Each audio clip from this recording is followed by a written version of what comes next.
Hello, and welcome back to At the Symposium. I know it's been a while, which is typical. I usually don't make videos very often, and part of that is because I'm not really a YouTuber. I just make videos in which to connect with the people that are interested in this sort of thing, talking about academia and the intellectual life. Today I'm going to talk about quite a popular topic, which is not common for what I do here, but it touches on the field of education, so I thought I'd cover it, and that's Chat GPT and AI. Okay, this stuff has been very popular. There's a lot of talk going around about it, so I thought I'd talk about it here, especially because it relates to some of this stuff in education. Let's just get it off right off the bat. I'm not necessarily a fan of it, and I'll tell you why here. There's a couple of points I want to go over. One of the first ones I want to touch on as it relates to the education field is, am I afraid of it? A lot of people are afraid. Once it came out, they said that, university professors are going crazy, and people think that they're going to be out of jobs, or education is going to get corrupted because people are going to be able to cheat on their tests and all this kind of stuff. Or not tests, but homework assignments. You could have essays written for you and all kind of things. You could do your math homework and stuff. I want to say that I'm not afraid of it in an educational sense. One of the reasons for that is because I think we should raise children and young adults, whoever, just people. We should raise people in such a way that they're not really concerned with wanting to cheat. There's a lady I follow. Her name is Carrie McDonald, and she's an educational entrepreneur. She does a lot of work in what's called the unschooling movement. If you're unfamiliar with the unschooling movement is a movement that kind of comes out of the homeschooling tradition, but it's one that doesn't have a structure. Okay, the whole idea of unschooling is to have school, but with learning without really curriculum or task or compulsory kind of educational system. So you learn through just your activities and your daily experience. You don't learn through any kind of structure. Okay. And one thing that she said about this was that, hey, well, why don't we just teach our kids in such a way where they're not chasing grades, and they're more concerned about getting an authentic education and learning. Therefore, they want to seek out any alternatives to supplant their actual learning by cheating and doing all these other things using artificial intelligence. That I very much agree with. And one of the reasons why I agree with that, and I don't touch on this very much. I think sometimes, even in my personal life, because people know how into education I'm in, they might suppose that I actually am fond of the traditional education system, and I'm not. Not from college all the way down to lower school. I am not. I never have been, really. Now, I've always found college more appropriate, but of course, in the last 10, 15 years, 20 years, that's changed because of all the politicization that's happened in the academy. But otherwise, I was fond of the higher education systems. When we're going down to lower schools, public schools, and stuff like that, I never really liked them at all. And one of the reasons is because of this kind of thing, because of the compulsory and kind of standard towards matriculation that's used in the public school system or in traditional school systems. One of the reasons why I think people don't intend to learn that much is because it's not set up in a way for learning. It's set up in a way for matriculation and just checking off the boxes to pass this and pass that so you can go on here. And then the matriculation also is tied to career orientation. So do this, do that, so you can get your degree in this and you can work this job and whatever. People aren't really that concerned about getting an authentic educational experience. Me coming from the humanities and the liberal arts, you tend to be more focused on doing that, on the rigors of intellectual life is really what you're about, and self-education is also a part of that. To be a really sharp academic, it really takes a lot of self-education. There's a lot of education that happens outside of the walls of the institution. Again, not to go on about myself, but to give you a little background of who I am and where I'm coming from. See, I wasn't necessarily a very good student growing up, but that was because it wasn't. I love school. I love school just as much as I do now in a certain way. I liked education. I love learning. But the thing was, I was typically more interested in doing other subjects at home that weren't schoolwork. You know, like music and electronics, electronics more specifically. Because there was no avenue for that in school, I would do that mostly at home. And it even got to the point where my parents didn't like me doing electronics because it would distract me from my schoolwork.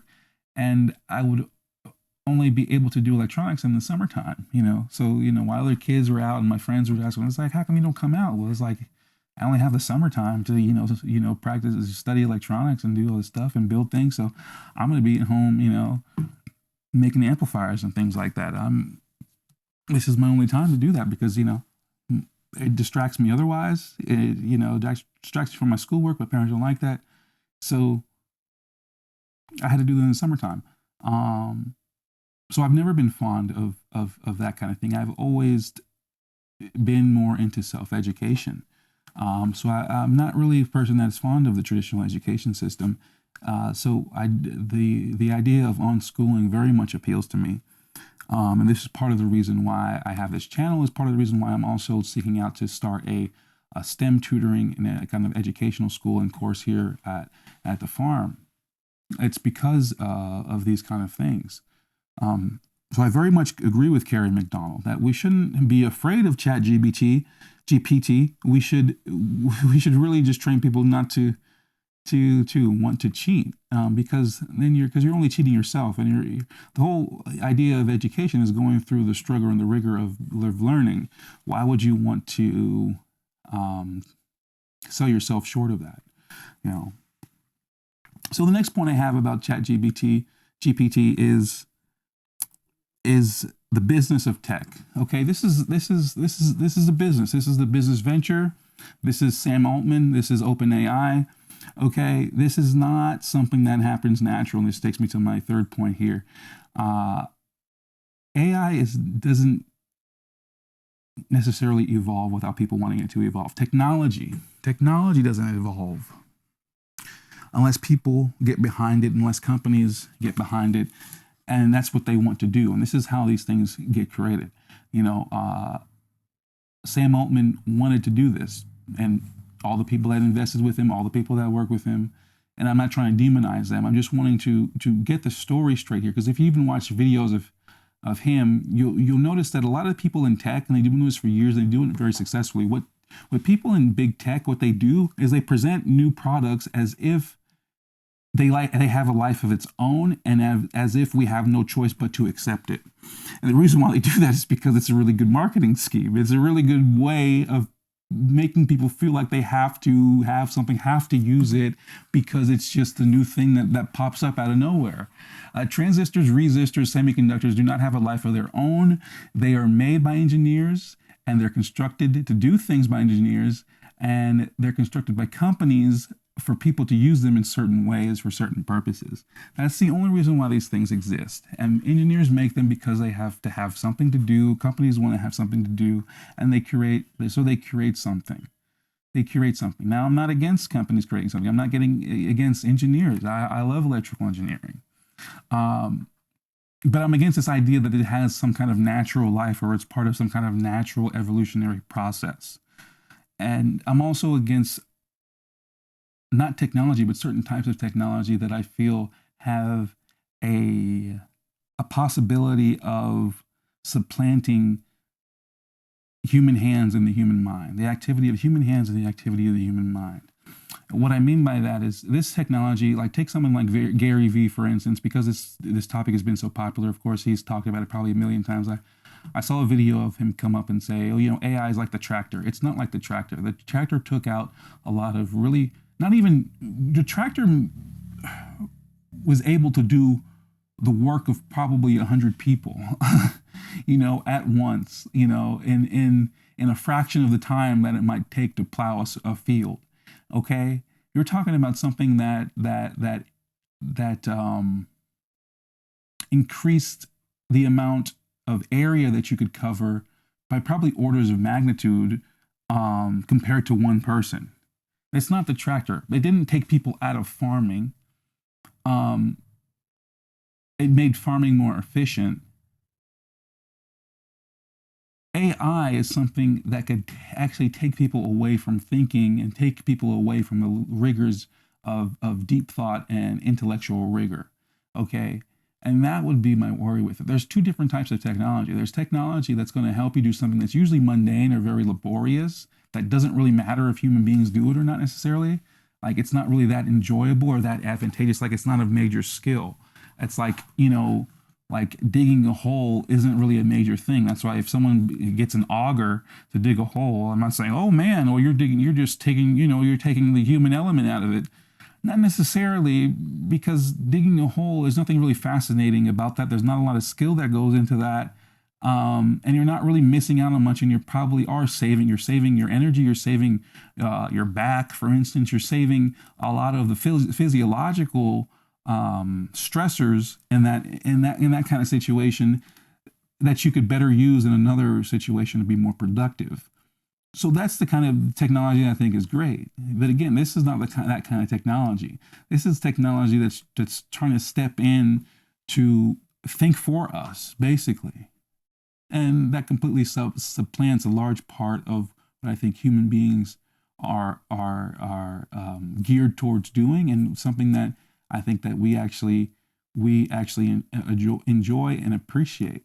Now, of course, this is the argument necessarily against Chat GPT and AI isn't necessarily that people will use it and supplant their own intellectual endeavors, but that companies will use it and there'll be less jobs. And I think that's where you're to worry about it.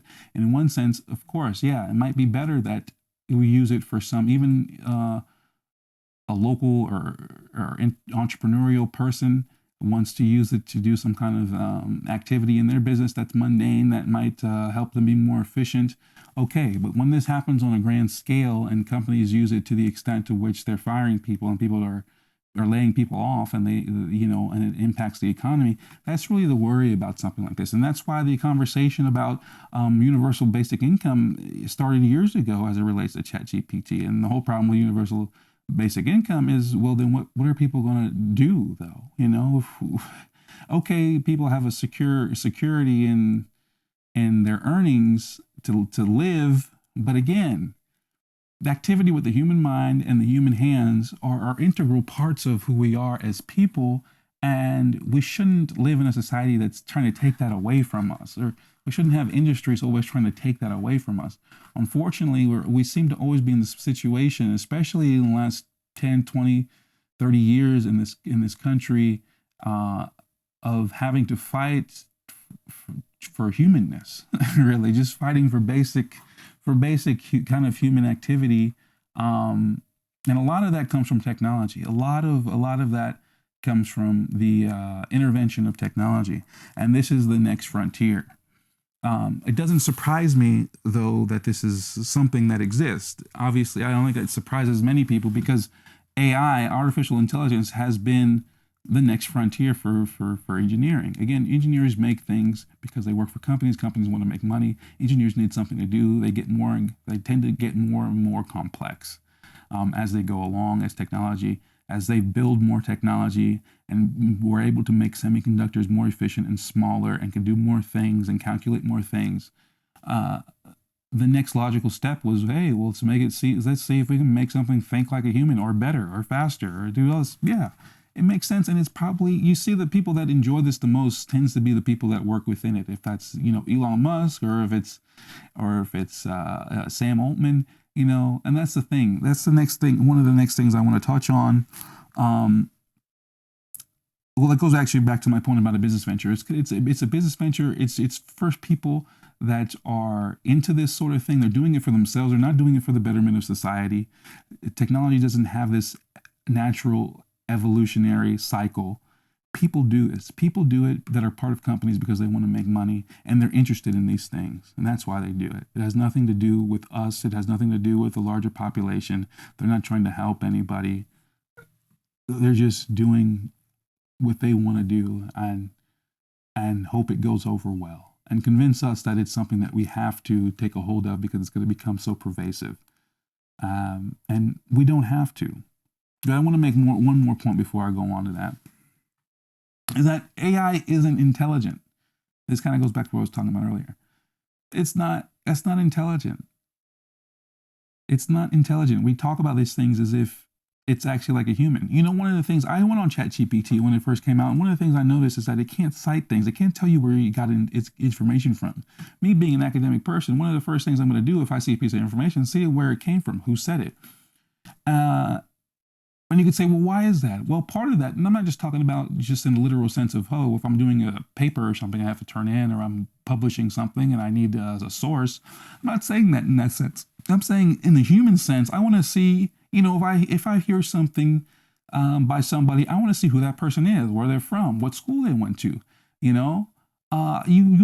People take interest in other people. People don't take interest in machines, you know, not in that sense. You know, we don't take interest in, you know, we hear something from some machine and spits something out and says something. We don't take it. You're not going to take interest in that. You take interest in the source, the human being that it came from, you know, and you want to engage with them, you know. Just like we have all these podcasts, what happens is somebody hears something from, you know, let's take Joe Rogan, for example, or Lex Friedman, right? They hear something, or they hear about some guy that said something or has a large impact in a certain field, or a large knowledge base in a certain field, and then what do they eventually do? They contact that person and want to sit with that person and talk to that person. You know, they're just not some globe of intelligence, and we just say, oh, okay, that's cool, that exists, and that's good. No, we want to go further and see the actual person, talk to the actual person, and communicate with them. That's part of the human mind, the human hands, the human experience, right? And I think we try to we supplant that when we just try to talk about ChatGPT as if it's something that's real. AI isn't real.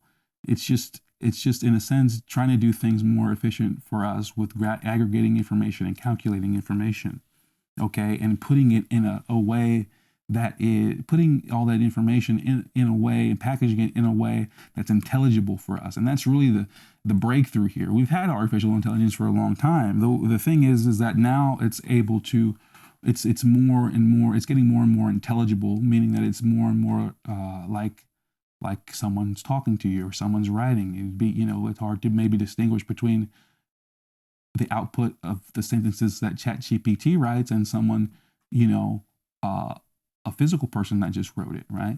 That's the whole thing. It's more intelligible, but it's not human. Next thing is Adam Conover. He's a guy, I don't really know much about him. It says he's a stand-up comedian. He made a video about ChatGPT that goes over a lot of the points I just made, and I just want to encourage you to check him out, check his video out. He talks about it with much more veracity and passion than I do here. And I thought it was a good video. So check that out if you're in line with some of this thinking. You might enjoy his video. The next point I just want to make about this is a word of encouragement to the artisans. Again, as you might know or may not know through watching this channel, I mentioned it a few times, I'm a musician. I'm into academics, philosophy, theology, science. I also own and operate an organic chicken farm.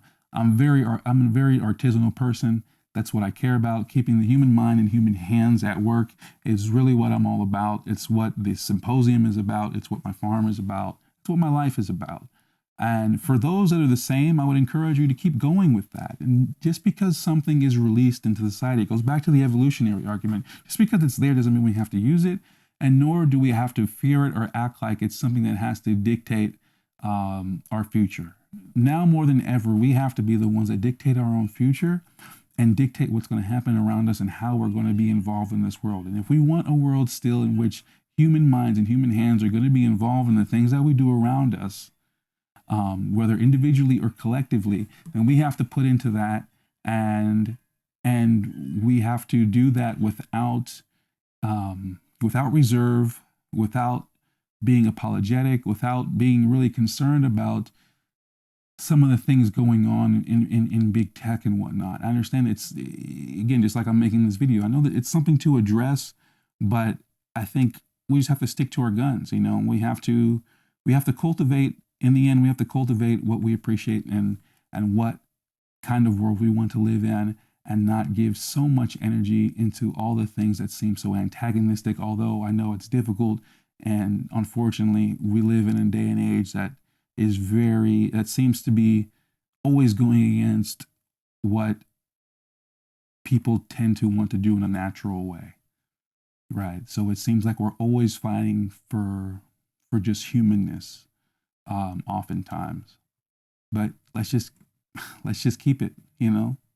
Let's just keep our hands and our minds busy, and invite and keep other people on that same path, because whatever an industry comes out with, we don't have to let it dictate our lives, and we don't have to accept it for ourselves. Once again, this is at the Symposium. Thanks for watching.